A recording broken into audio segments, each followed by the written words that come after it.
자, 여러분 군주론 두 번째 시간입니다. 좀 더 본질적으로 군주론에 대한 이야기를 할 수 있을 겁니다. 군주론에 대한 내용이죠. 군주론이 어떻게 탄생했는가? 왜 군주론이 마키아벨리가 쓰지 않으면 안 되었는가? 이런 이야기들이었죠. 보통 어떤 글을 저도 글을 많이 씁니다만 글을 쓰는 사람은 어떤 의도를 가지고 쓰죠. 의도, 목적을 가지고 씁니다. 마키아벨리의 목적은 우리 잠깐 읽었지만은 군주론의 헌정사에서 잘 드러나 있습니다. 공적인 거는 피렌체의 부국강병, 이탈리아의 통일이지만 사적으로 욕심이 있었던 거죠. 그건 뭐예요? 내가 군주, 즉 메디치 집안의 군주에게 나의 지식, 나의 재능적인 거, 이런 역사에 대한 지식, 또 정치에 대한 지식, 리더십에 대한 지식, 이런 것들을 이 책에 담아서 당신한테 일목요연하게 드리니 나를 좀 써주세요. 이런 의도입니다. 사적인 의도, 그리고 공적인 의도도 있었겠죠. 우리가 후대에 군주론을 공부하는 사람들은 대체적으로 그 마키아벨리의 사적인 문제에 대해서는 별로 생각을 안 했던 것 같아요. 그래서 공적으로 마키아벨리의 이 군주론의 내용에만 집착을 했고, 특히 오늘날 공화정이 일반화되어 있고 민주주의가 보편화되어 있는 이런 시대에서는 어떻게 군주라고 해서 자기 마음대로 권력을 행사할 수 있고 군주는 잘못을 할 수 있는가, 뭐 이런 흥분을 하는 거죠. 그러나 오늘날 여러분들 어떤 조직에서 또 세상을 살다 보면은 정말 마키아벨리가 했던 말 중에 여러 가지들, 그 중에서 선생님이 핵심으로 몇 가지를 뽑아놨습니다만은 그러한 상당의 내용들이 마키아벨리가 단순히 군주만을 위한 것이 아니다. 오늘날 우리가 여러분들도 마찬가지겠지만은 언젠가는 아버지가 되고 또 언젠가는 조직의 리더가 되고 언젠가는 또 국가에서 큰 일을 할 수 있는 그러한 자리에 오를 수가 있습니다. 그럴 때 이 마키아벨리의 군주론에서 이야기했던 많은 것들이 아마 뼛속 깊숙이 공감에 동의를 하지 않을까, 이런 생각을 해봅니다. 물론 오늘날의 개념에서 볼 때 군주라고 해서 어떤 사소한 잘못을 하면 안 되는 거죠. 그러나 이 마키아벨리가 이 책을 쓰는 당시는 그런 시대가 아니었다라는 거 염두에 두고 우리가 이 책을 보도록 합시다. 자, 군주론의 내용입니다. 헌정사, 아까 내가 지난 시간에 잠깐 설명했죠. 헌정사와 총 26장으로 이루어져 있습니다. 우선 헌정사를 보면 기가 찹니다. 자, 군주의 총애를 구하는 이들은 그들이 가진 것들 중 가장 귀중한 것이나 또 군주가 가장 기뻐할 것을 드립니다. 금, 은, 말, 무기, 보석, 장신구 등을 최고의 선물로 생각하는 군주도 있습니다. 하지만 저는 전하에게, 즉 군주에게 대한 복종의 표시로, 이게 이제 의도가 들어오는, 그러니까 사적인 의도예요. 사적인 의도. 복종의 표시로 수많은 경험과 역사 공부를 통해, 그래서 어렸을 때 자기 집의 서재를 통해서 라틴 문학에 대한, 라틴 역사에 대한 이런 통해 배운 인간 행위에 대한 지식을 정리하여 드립니다. 이 책 한 권에 꼼꼼하게 읽고 그 뜻을 새기시면 제 간절한 소망인 전하께서 위대한 업적을 성취하게 될 것입니다. 이런 헌정사를 바칩니다. 그렇게 해서 로렌조 2세에게 이 책을 갖다 줍니다. 갖다 주니까 로렌조 2세가 화폐를 그 뭐에 쓰는 물건인고 관심이 없었어요. 결국은 실망을 하고 고향으로 돌아갑니다. 자, 1장에서 11장 내용들은요. 군주국의 종류입니다.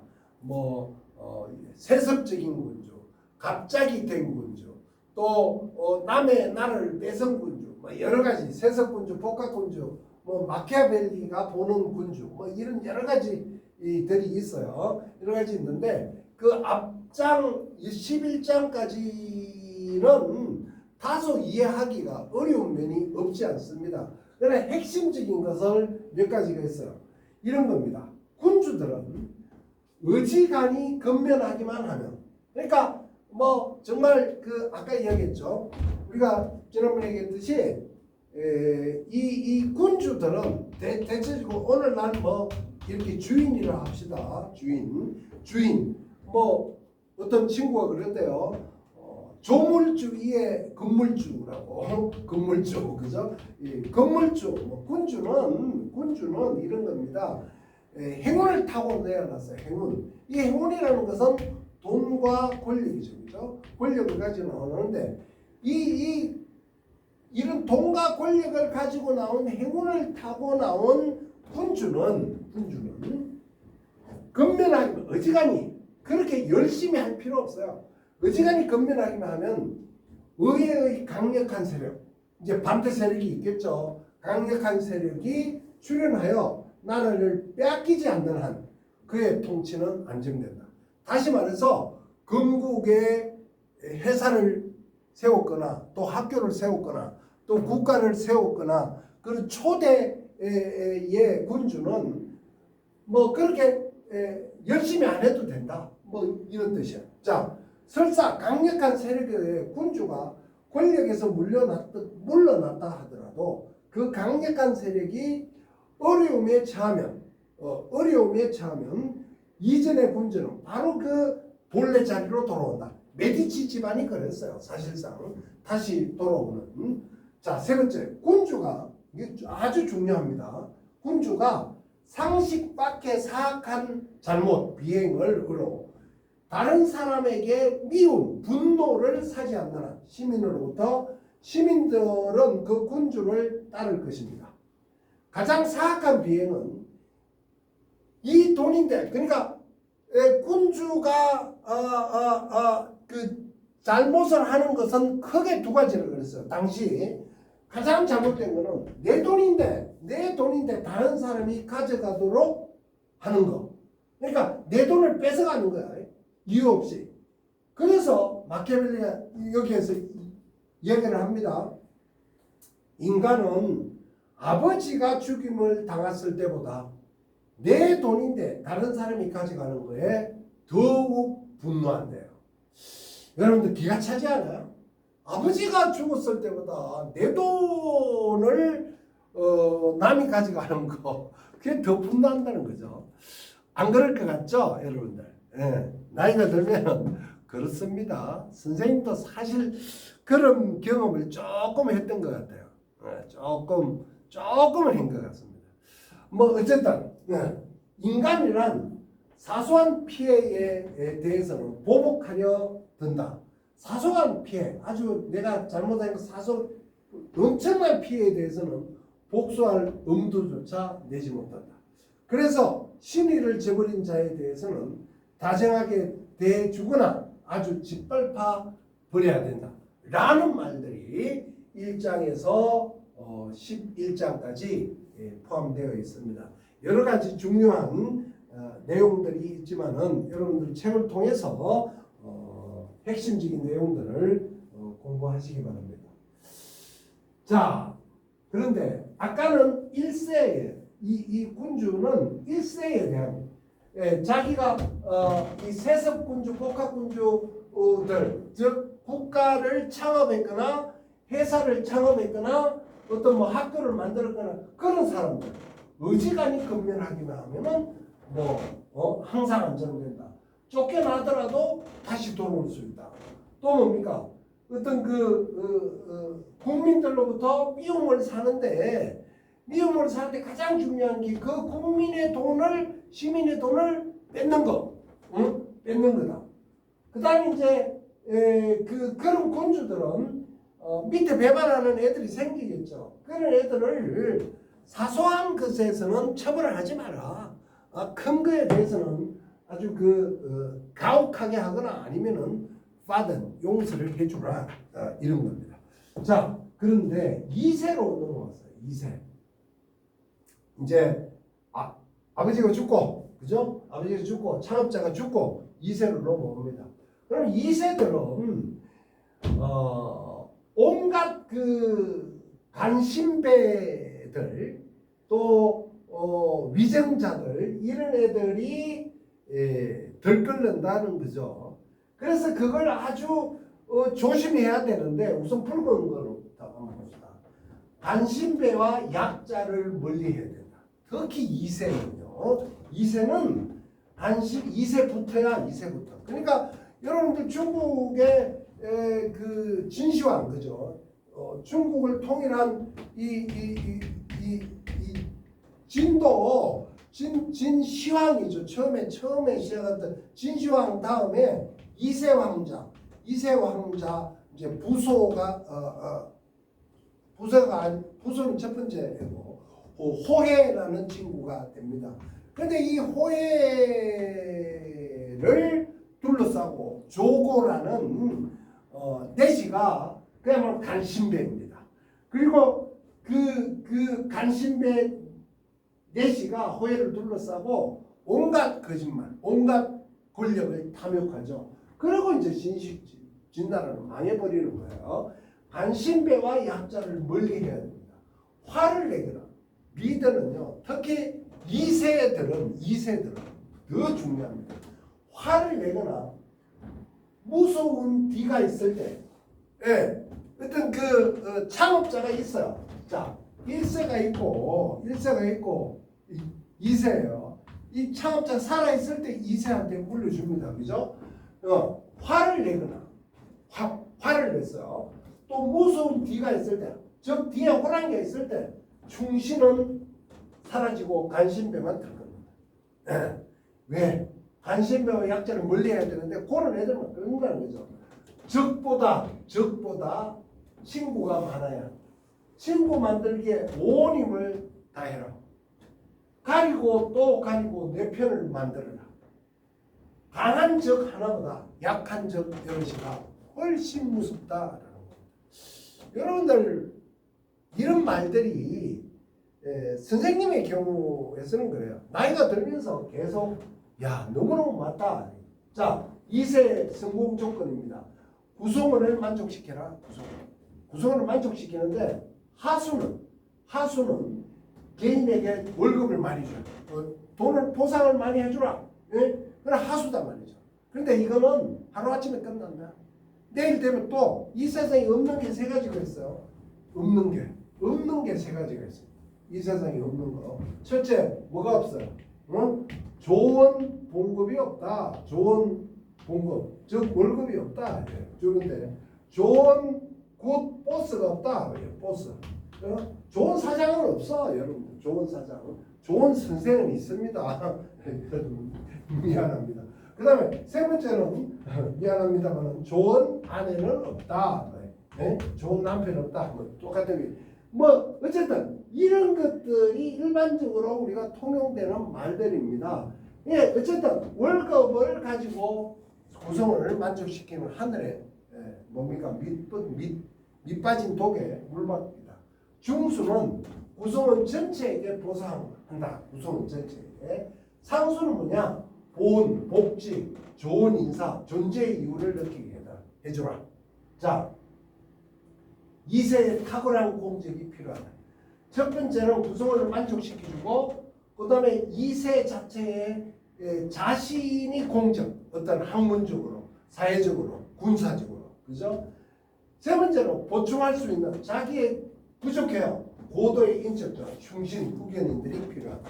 그래서 아까 얘기했던 행운을 가지고 나온 행운을 타고 나온 사람들, 대체적으로 군주의 2세 이런 사람들은 행운을 가지고 나왔죠. 돈과 권력이 있어요. 그러면 여기에 뭐가 있어야 되느냐? 바로 능력이 있고 자질이 있어야 돼요. 이런 사람이 있으면은 별 문제 없습니다. 국가가 잘 이끌어가요. 피렌체의 뭡니까 로렌조는 행운을 가지고 태어난 사람이죠. 그야말로 캐시카우 없는 게 없죠. 돈, 권력, 모든 게 능력이 부족해서 자질이 부족했습니다. 그리고 뭐하고 야심도 없어요. 야심. 네, 바로 이런 행운을 가지고 나왔지만은 능력과 자질이 부족하고 야심이 부족한 사람은 뭘 어떻게 보충해 줄 수 있는 고도의 인적 자원이 필요하다. 즉 사람을 잘 써야 된다는 거죠. 그런 내용들이 1장에서 11장까지 포함되어 있습니다. 12장에서 13장은 군대의 종류예요. 국가를 이끌어가는 지원군, 용병, 자국군 뭐 이렇게 있습니다. 당시 이탈리아뿐만 아니라 유럽의 대부분의 나라들, 특히 이제 국민국가로 발전하는 나라들은 자국군을 가지고 있지만은 이 이탈리아 여기에 뭐 샤보이, 베네치아, 피렌체, 그다음에 교황령, 그다음에 나폴리, 그죠? 이런 여러 개 나라로 구분되어 있는 이탈리아는 오로지 돈만 있으면 경제적인 게 해결되면은 군사, 즉 군대는 용병으로 쓸 수 있다. 다른 돈으로 쓸 수 있다라고 생각했어요.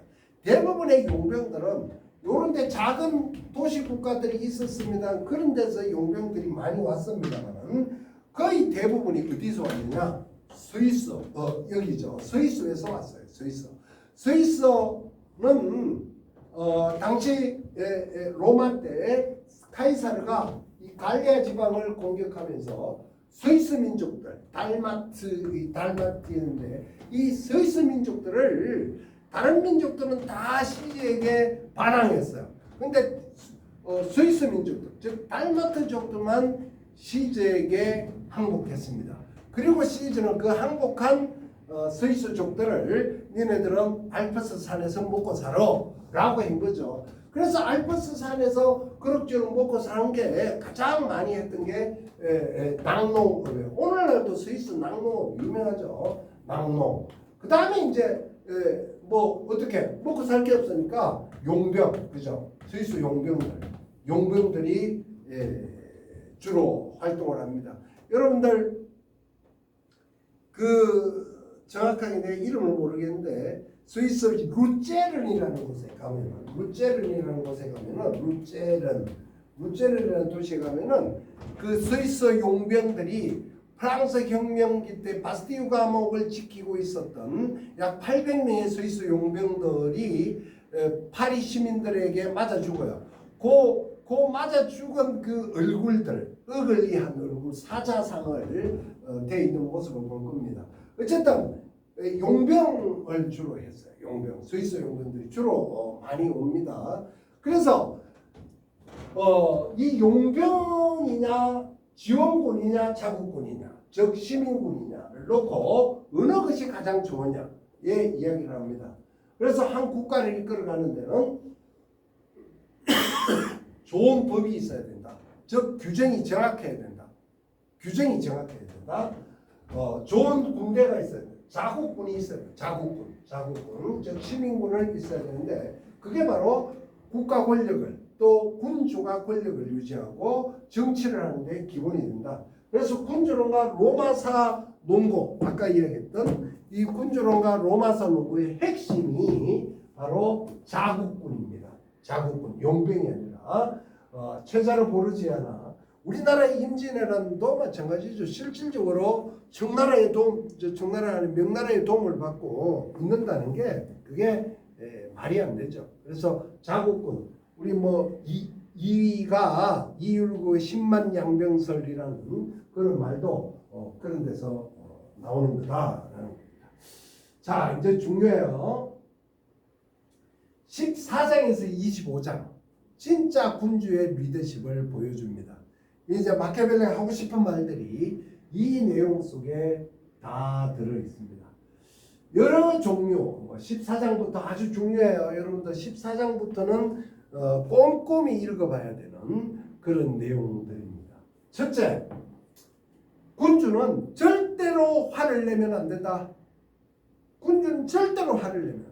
자, 화를 내면은 다음부터 진실을 결코 들을 수가 없다. 그러면 구미에 맞는 말만 듣게 될 것이고 주위에는 악천배와 간신배만 모이게 된다. 특히 2세 때는 더 그렇다. 2세는 화를 내면 안 된다. 물론 1세도 마찬가지야. 여러분들 아버지도 마찬가지고 작은 조직의 장들도 마찬가지입니다. 그러면 밑에 있는 사람들은 교수도 마찬가지. 화내면 안 돼. 내가 지금 화내는 거 같나? 화내면 안 되는 거야. 화내면 안 되고 그런 진실을 들을 수 없어. 그러면 구미에 맞는 말만 듣게 되고 주위에는 아첨과 간신배만 생긴다. 하지만 중요한 것이 있다. 누구든 리더에게 솔직하게 말을 해서는 안 된다. 예? 그렇게 리더에게 무조건 뭐 어떻게 하지? 그러면 안 돼. 그러면 뭐냐? 그러면 리더에 대한 존경은 순식간에 사라지기 때문입니다. 그래서 오직 리더가 현명한 사람들에게 요청했을 때만 말을 해야 된다. 바로 그게 핵심적인 내용입니다. 여러분들 그 중요한 그 중에 하나가 춘추전국 시대 때 제나라라는 제나라가 어디냐 하면은 우리나라 지도를 이렇게 3자를 그려서 이쪽은 이제 산둥반도가 있죠. 요게 이제 제나라야 주로. 산둥반도 부근에 있는 이 동쪽에 있는 아주 부국의 나라입니다. 제나라에 경공이라는 친구가 있었는데 경공에게 안자라는 한 사람이 찾아와서 경공에게 한마디 합니다. 그래 경공이 부탁하죠. 나한테 좋은 말 좀 해주라. 이러니까 안자가 그럽니다. 국가를 경영하는 데는 국가뿐만 아니라 오늘날 개인적인 조직, 학교, 뭐 사회, 기업 다 마찬가지인 것 같아. 무엇을 국가 조직을 경영하는 데는 세 가지 불행이 있습니다. 세 가지 불행. 첫째, 즉 현명한 사람, 현자예요. 현명한 사람이 그 나라에 있는데 군주가 그 현명한 사람이 있는 줄을 모르는 거 첫 번째 불행입니다. 두 번째, 현자가 있는 줄 알면서도 그 사람을 쓰지 않는 거 두 번째 불행입니다. 세 번째, 현자가 있는 줄 알고 그 사람을 쓰기는 쓰되 중요 보직에 쓰지 않는 거. 이거는 나라가 망하는 길입니다. 라고 이야기를 했어요. 마찬가지입니다, 여러분들. 그래서 절대로 군주는 절대 화를 내면은 그런 현자들이 생기지 않는다라는 것을 이야기하는 겁니다. 두 번째는 군주는 관대함보다 인식해야 된다. 좋은 평가보다 나쁜 평가를 받아야 된다. 여러분들 이건 너무너무 중요합니다.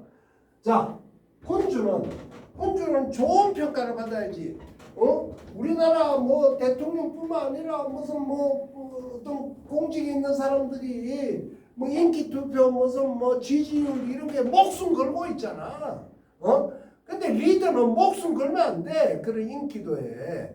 여러분들 미국의 대통령 위대한 대통령 중에 한 사람이 누구냐? 레이건인데 롤드 레이건인데 레이건이 그랬어요.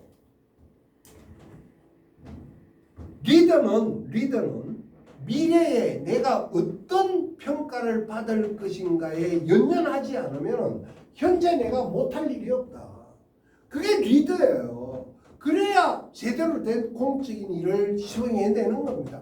내가 이 일을 해서 어떤 평가를 받을까? 지지도율 방송에서 이야기하는 그런 신문에서 그런 그에 관심 두면은 리더는 일 못한다. 그래서 그런 거에 너무 신경 쓰면은 그거 보고 바로 포퓰리즘이라고 그러죠. 포퓰리즘 많이 들어봤죠. 포퓰리즘이다. 자, 그걸 마키아벨리도 이야기했습니다. 군주는 관대함보다 인색해야 됩니다. 현명한 군주는 인색하다는 평판에 신경 쓰지 말아야 된다. 그래야만 국가와 조직의 살림이 튼튼하게 유지된다. 자, 국민들에게 표를 의식해서 무조건 하늘에서 햄버거가 떨어져요. 그 햄버거를 무조건 국민들한테 주는 거야. 자, 우선 막걸리를 먹고 소금 먹은 놈이 물 캔다고 말이야. 어느 정도 되겠지, 인기가 있겠지. 예? 그런데 그래 되면 살림은 망가지는 거죠. 자, 좋은 평판과 지지율 문제 때문에 신경 쓰다 보면 지출이 늘어나게 된다. 인간은 누구나 세금을 많이 내는 걸 싫어합니다. 여러분들 싫어합니다. 세금 내는. 선생님도 너무 싫어. 세금 많이 내는 거. 싫어합니다. 그러나 우리 국가와 조직의 자산에 대해서는 인색해서는 평가받아도 되지만 타국과 타인의 자산에 대해서는 그렇게 평가를 받아서는 안 된다. 그래서 알렉산더나 카이사르나 유방 같은 경우는 남의 나라 그 뺏은 거는 팍팍 씁니다. 국민들에게 아주 막 확팍 써요. 그게 이제 이 사람들이 성공하게 되는 거죠.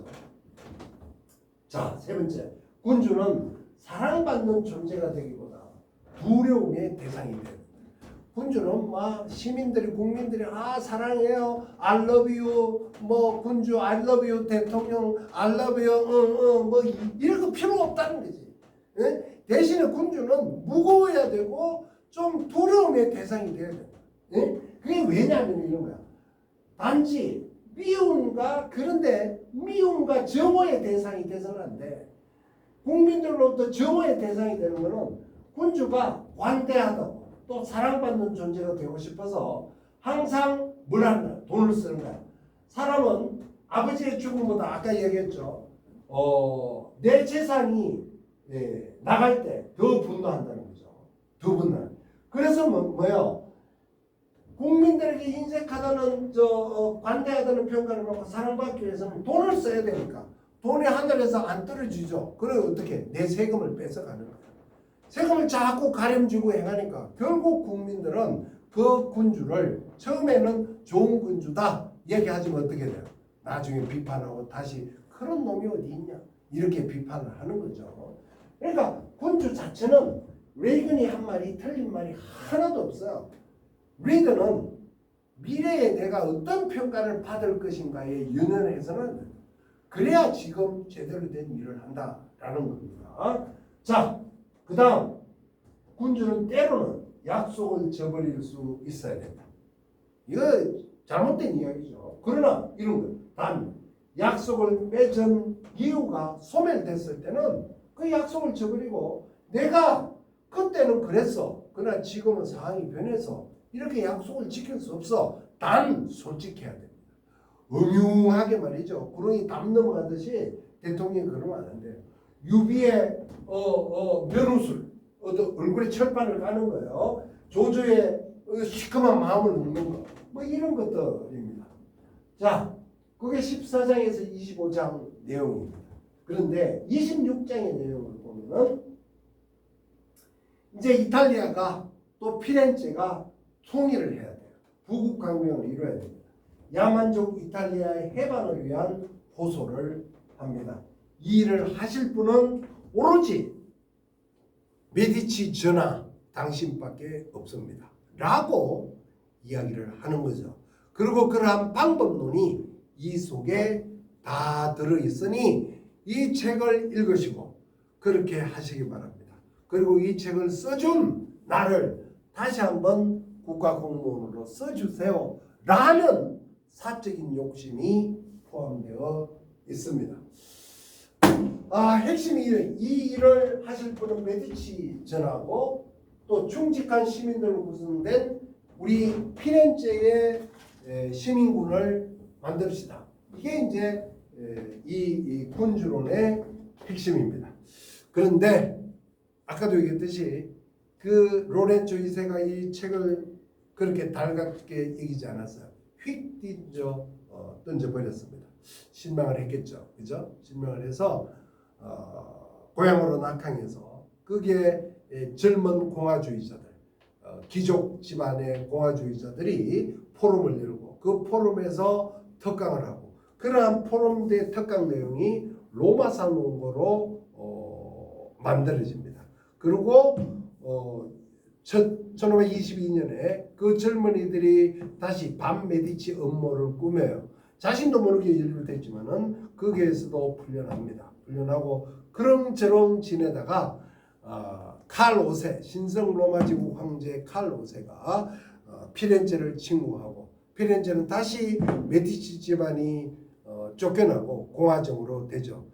이 다시 꿈을 이루고자 공화정이 된 피렌체 정부에 이 사람이 공직에 출마를 합니다. 마키아벨리. 그러나 꼴찌를 하죠. 13표만을 얻고 꼴찌를 합니다.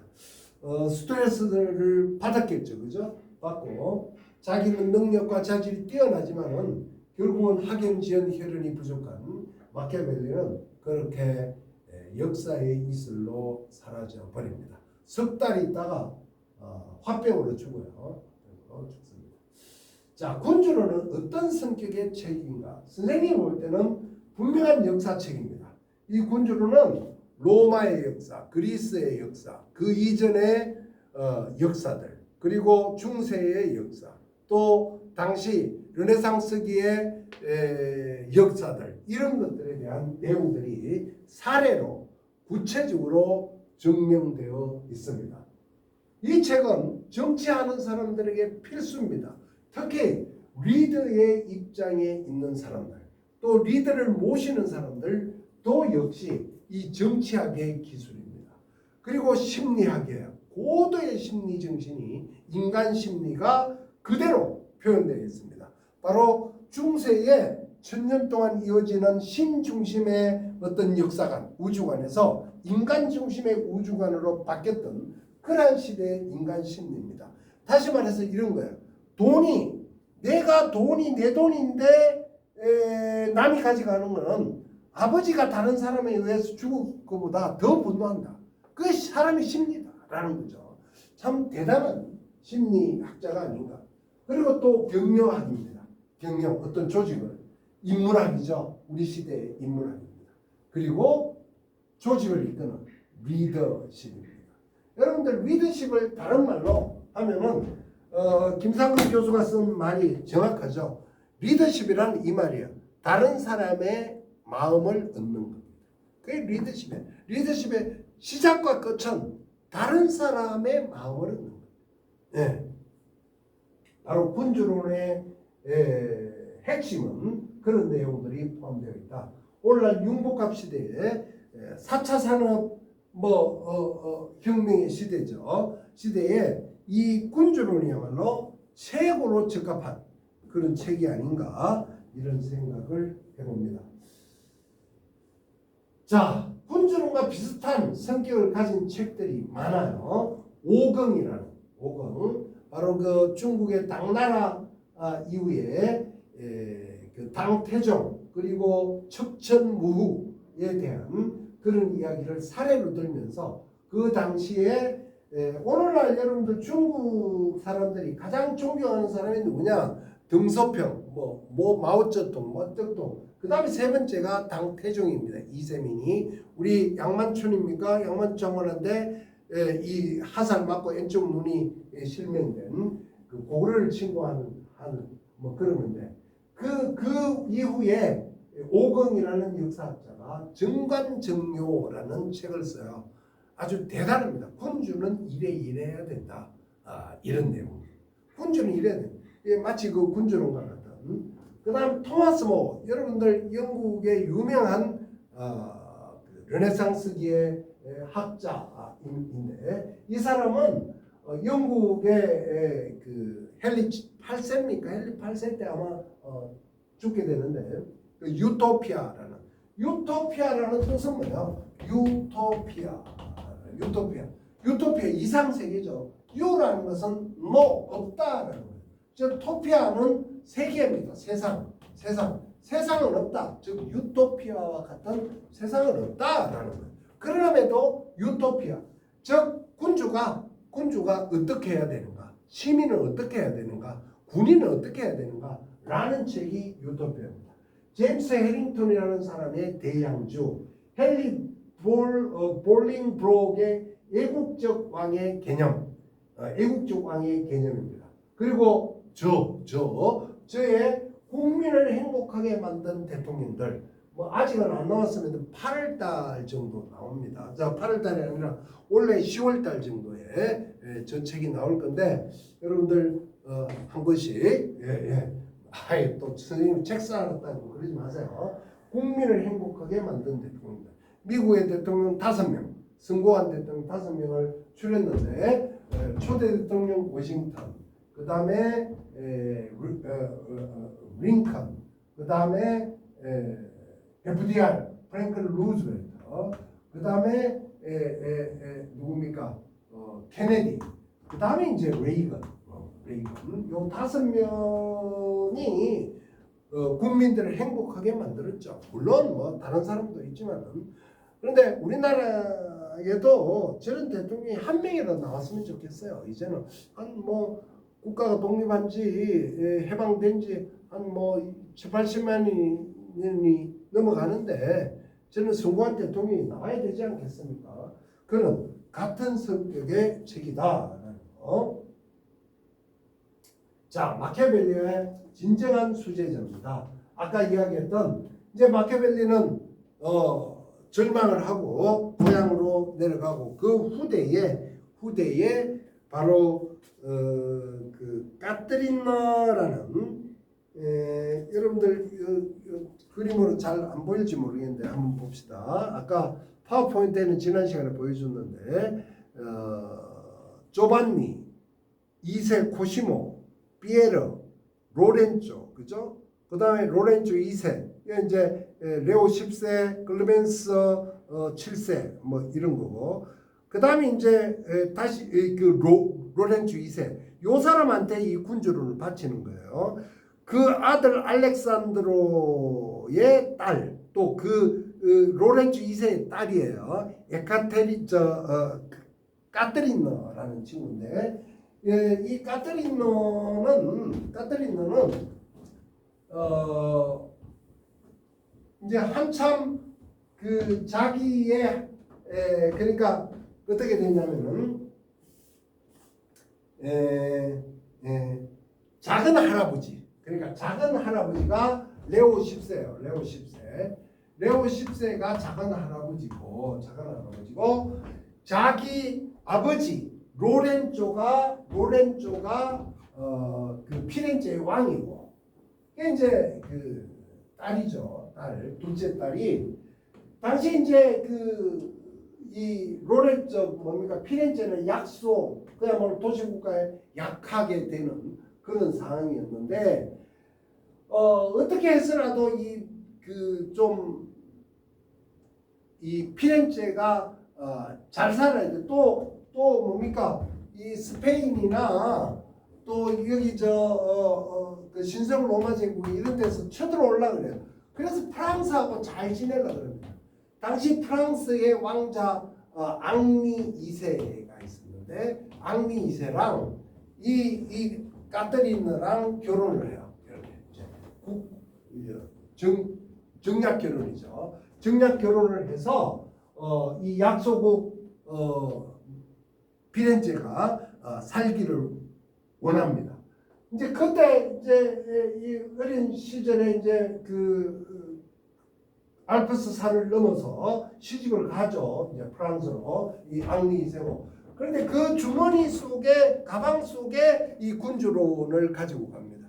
아버지는 휙 집어 던져버렸는데 그 군주 이제 시집을 갔어요. 갔는데 이 앙리 2세가 너무너무 못생긴 거예요. 키가 150cm고 못생겼어요. 뭐 어느 정도 못생겼는데 이 앙리 2세가 자기 아버지의 첩입니다.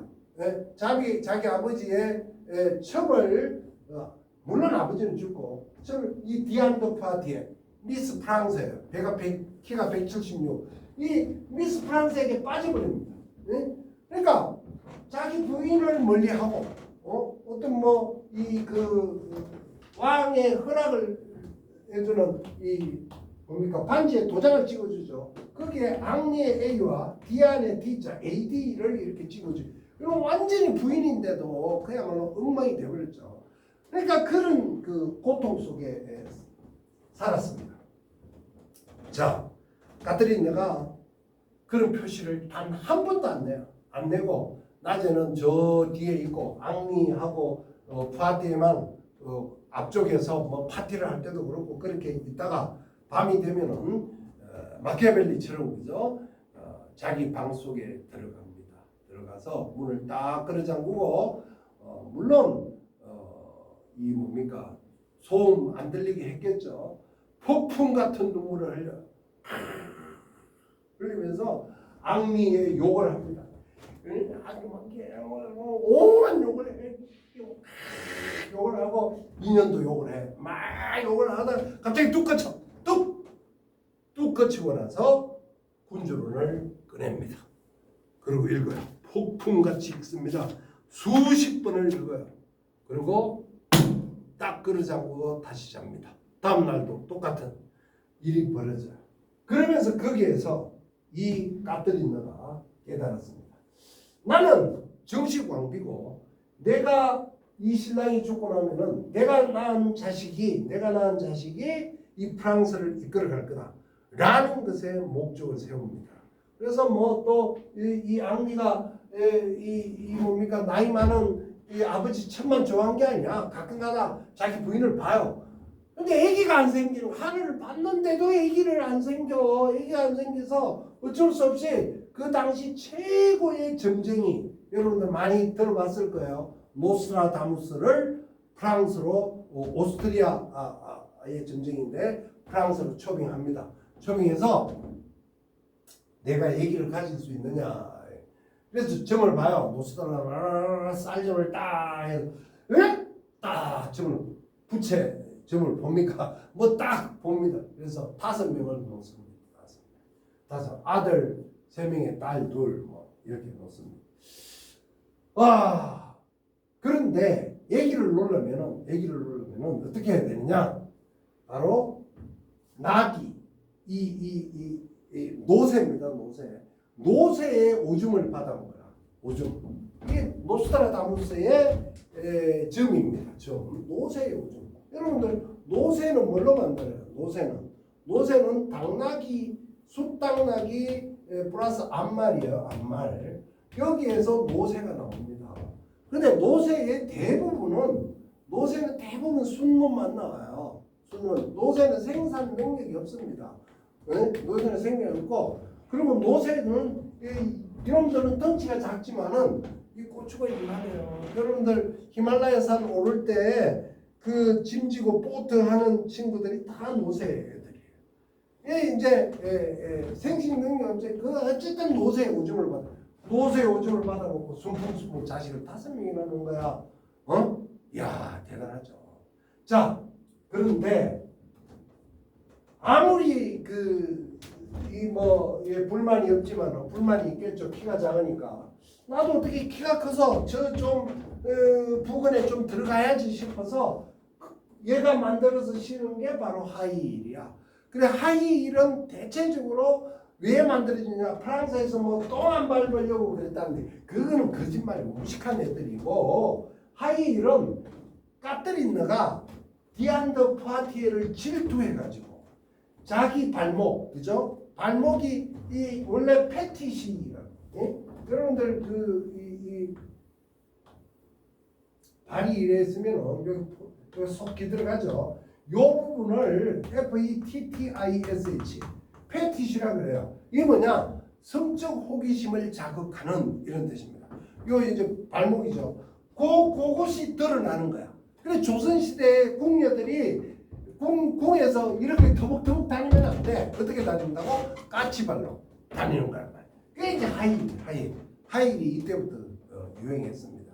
그래서 대체적으로 마키아벨리의 술제자가 누구냐? 바로 까뜨린너다라는 이야기입니다. 자, 선생님이 지금까지 군주론에 대해서 이야기를 하고 군주론과 비슷한 이야기들 여러 가지 뭐 선생님 책도 국민에게 행복을 주는 대통령이라 했는데 진짜 군주론이 필요합니까? 이 사회에 적용하는데 여러분들 초안지 유방과 항우의 이야기죠. 유방이 결국은 자기 혼자 힘이 안 되니까 한신이라는 싸움의 신이죠. 한신이라는 친구를 자기 사람으로 만들어서 씁니다. 써서 결국은 그 역발산인 그야말로 최고의 힘을 가진 항우를 물리쳐요. 물리치고 이제 그 한신이 두려운 거죠. 두려워서 결국은 유방이 한신을 토사구팽시키는 겁니다. 그런 말들이에요. 자, 비조진. 하늘을 나는 그 새를 잡고 나면은 하늘을 나는 그 양구 좋은 활은 즉 창고 속에 던져버린다. 이제 더 이상 필요가 없는 거야. 하늘 이런 비조 하늘을 나는 새를 그 부하들이 잡았어. 한신이 잡았어. 응? 마키아벨리가 잡았어. 필요가 없는 거야. 자, 교토사. 아주 교만한 토끼가 죽고 나면은 주구팽. 바로 그 개를 삶아먹는다. 여러분 바로 토사구팽이 저기서 나와요. 적국파. 적국을 물리쳤어요. 물리쳐서는 모신망. 즉 똑똑한 신화는 망해버린다. 뭐 이런 뜻입니다. 마키아벨리가 인생을 살면서 하나를 알고 불을 몰랐던 것 같아요. 즉 다시 말해서 능력과 마키아벨리는 행운을 가지고 태어나지 못했습니다. 우리 시오노 나나미가 자기가 내 친구 마키아벨리 자기도 글 쓰는 데는 천재예요. 그러나 자기는 행운을 가지고 태어났지만서 즉 아버지가 부자라서 권력도 있고 돈이 있고 자기가 이런 머리를 안 써도 그 사람한테 지장이 없는 그런 사람이 아니야. 능력과 마키아벨리처럼 자질이 뛰어났어요. 시오노 나나미도 뛰어났는데 이것만 있으면 모든 게 해결될 것이다라고 마키아벨리는 착각했던 거죠. 세상은 그렇지 않습니다. 능력과 자질이 있고 여기에 뭐가 있어야 되느냐? 행운이 따라줘야 돼요. 행운. 이 행운에 대한 개념은 오늘날의 이런 타고난 행운이 아닐 수도 있겠죠. 그죠? 시대와 장소가 맞고 또 이런 거죠. 파리 한 마리가 하루에 1000리를 갈 수가 있습니다. 왜?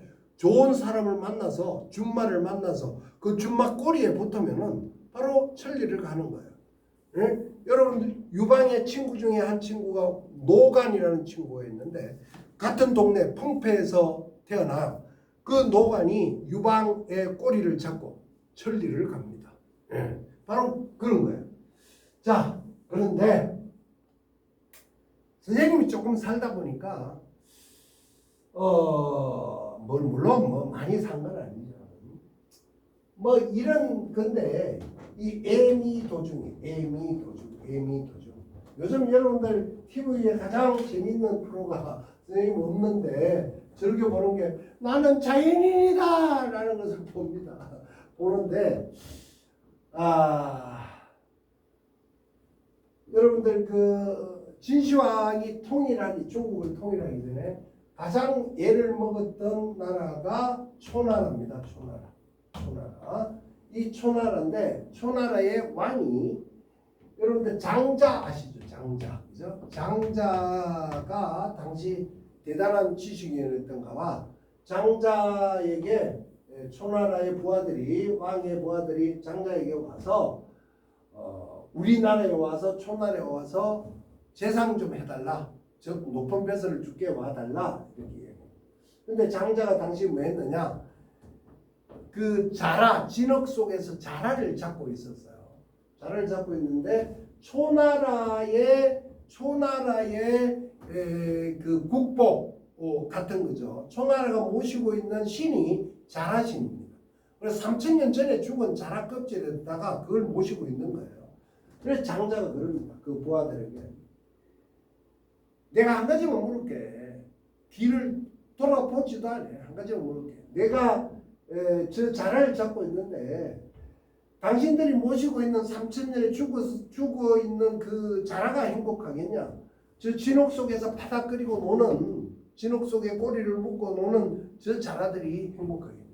당연히 살아있는 것이 행복하겠죠. 나도 마찬가지다. 자라의 자입니다. 그 다음에 꼬리입니다. 자라의 꼬리가 진흙도자. 진흙에 묻혀 사는 게 행복하다 이런 뜻입니다. 여러분들 무엇이 옳은 건지는 모르겠습니다. 여러분들 인생이 중요하니까 스스로 이 책을 읽고 판단하시기 바랍니다. 그럼에도 불구하고 우리 대한민국 사람들, 특히 남자들은 불쌍합니다.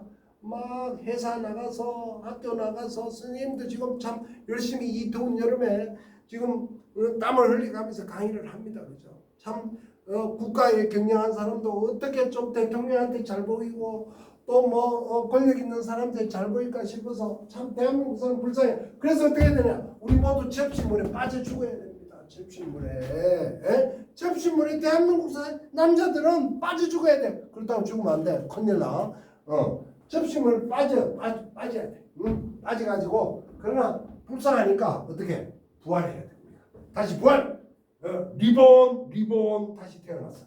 다시 태어나는데 어디에서 태어나야 되느냐? 이게 중요합니다. 자, 우리 대한민국 남자들은 죽었다가 카타르에서 태어나면 카타르 2022년 월드컵이 여기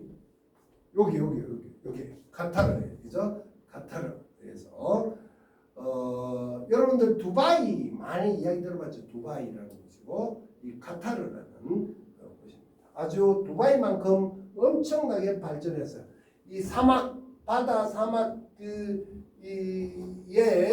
이런 도시들을 만들고 대단합니다. 우리 이제 월드컵 때 한번 보겠습니다만은 그 카타르는 석유의 부국이죠. 여기에는 남자로 태어나는 거야. 내가 남녀 구분하는 게 아니야. 남자로 태어나면은 태어나는 그 순간 2억을 줍니다. 2억. 개인에게 2억을 줘요. 그리고 이 카타르는 남자는 이슬람교라서 여서 공식적으로 자기 부인을 4명을 둘 수가 있습니다.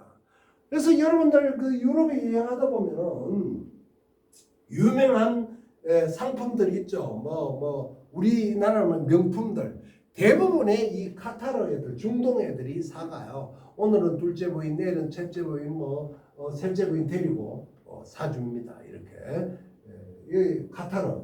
그래서 우리 어디를 가자고요? 어디서 태어나야 된다고? 다시 카타르에서 태어나야 된다. 자, 그것도 아니면은 이곳에서 태어나야 됩니다. 어디라고요? 베네수엘라입니다. 물론 베네수엘라 요즘 많이 망했죠. 왜? 미녀들이 많기 때문에. 미녀들이 이렇게 많습니다.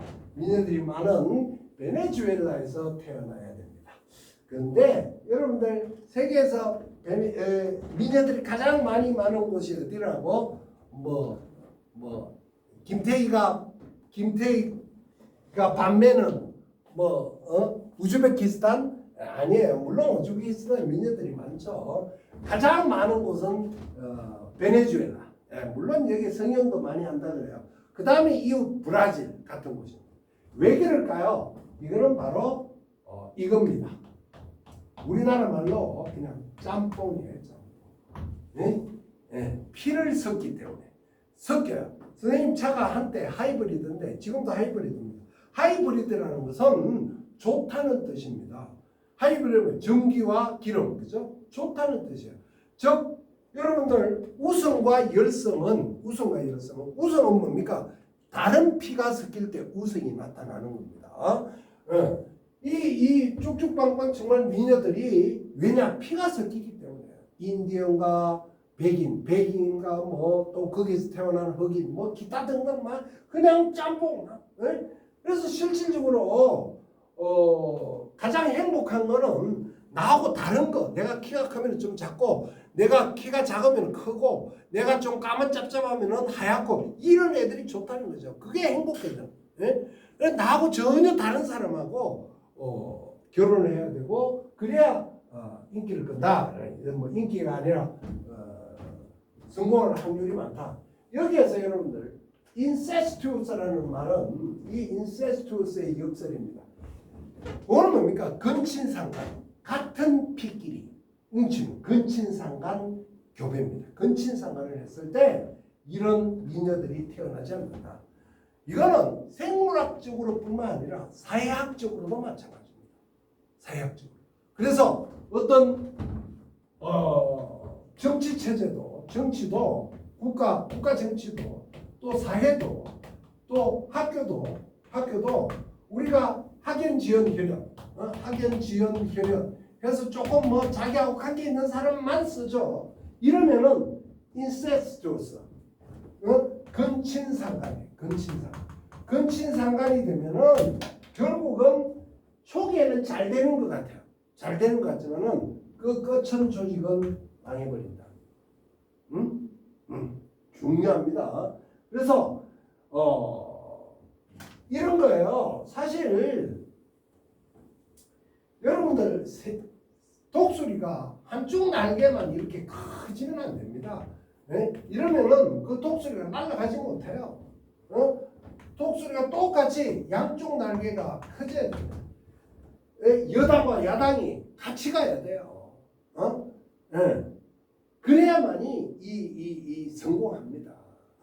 정당도 마찬가지다. 한 당만 막 압도적으로 이러면은 안 되는 거죠. 이런 말이 있습니다. 외부의 경쟁력이 약하면 약할수록 내부의 분열은 더 일어난다. 예. 즉 외부의 경쟁력이 없어져서 우리만 있어. 그러나 외부 이제 이 내부 속에서 자기들 파괴가 일어난다. 예? 그런 말입니다. 여러분들 책에서 들으시기 바랍니다. 그래서 이것은 뭘 나타내냐? 구조주의예요. 구조주의. 컨스트럭션, 구조주의자. 이런 거예요. 세상을 살아갈 때 어떤 집을 지어야 하는데 집을 딱 지어야 되면은 이 구조주의자들은 여기 TV 들어가고 여기 화장실 들어가고 여기 문 넣고 이걸 생각하는 거예요. 그걸 그대로 해야 돼요. 그대로 하지 않으면 이건 잘못된 거고 적폐라고 보는 거야. 이거는 잘못이죠. 그렇지 않습니다. 세상은 달라야 돼요. 나하고 다르고 나하고 뭡니까? 똑같으면 재미가 없습니다. 다른 것이 뭉쳐졌을 때 새로운 것이 나오는 거죠. 프로크루스테스라고 그리스의 그 깡패 신인데 길에 있다가 딱 숨어 있다가 길 가는 사람을 잡아서 자기 집에 침대에 눕힙니다. 자기보다 키가 침대보다 크면은 목도 자르고 다리도 자르고 거기 딱 맞추는 거예요. 세상이 그래서는 안 된다. 그게 바로 인세투스, 근친상간의 교배다라는 겁니다. 여러분들 군주론이라는 책을 통해서 여러 가지 많은 것을 배울 수 있을 것이라고 생각합니다. 군주론 책을 한번 읽어보고 그 다음 로마사 논고 또 사람의 마음을 얻는 것 그리고 이제 시오노 나나미가 쓴 내 친구 마키아벨리 이런 책들을 읽어보면은 여러분들의 세상을 보는 눈이 일취월장할 수 있을 거다라고 생각합니다. 여러분들 여러 고전들이 있지만은 고전들 대단히 중요합니다. 고전들이 있지만은 이 군주론은 여러분들 인생을 통해서 평생 동안 읽고 새겨야만 되는 그죠? 그런 책이다라는 겁니다. 다시 한번 이야기하자면은 마키아벨리는 군주론자도 아니고 또 공화론자도 아닙니다. 마키아벨리의 궁극적인 목적은 이탈리아의 통일과 피렌체의 부국 강병이었습니다. 그게 군주가 됐든 공화주의자가 됐든 이탈리아가 기본이었겠죠. 그리고 마키아벨리는 군주가 됐을 때 이러이러한 면을 통해서 발전시켜야 되고 공화주의가 됐을 때 이러이러한 관점으로 발전해야 된다라고 주장하는 겁니다. 여러분들 다소 어렵다고 여겨지겠지만 여러분들 앞으로 인생에서 정말 도움을 줄 수 있는 그런 고전 중에 고전이 바로 군주론이라는 것을 명심하시고 한번 읽고 또 읽고 모르겠으면 선생님한테 상의하시면 또 선생님을 어디 뭐 포럼에 그죠? 초청을 하면 내가 기꺼이 가서 설명을 해 드리겠습니다. 여러분들 수고 많으셨습니다.